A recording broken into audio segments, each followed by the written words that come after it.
Prophecy, April 24th, 2012. Eastern nations are in the path of coming major earthquakes and floods. They are sure to happen and in quick order. It is necessary for mankind to repent and seek the Lord Jesus Christ for a reprieve from these cataclysmic events. Prophecy, May 23rd, 2012, 8:47 p.m. Eastern Standard Time.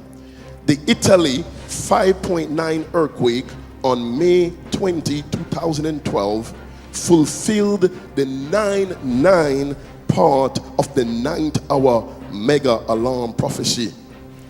However, in this prophecy, there was a third 9 eventually joined the 9-9 to make 9-9-9. Interpretation: another major earthquake will strike the earth within days. June 22nd, 2012.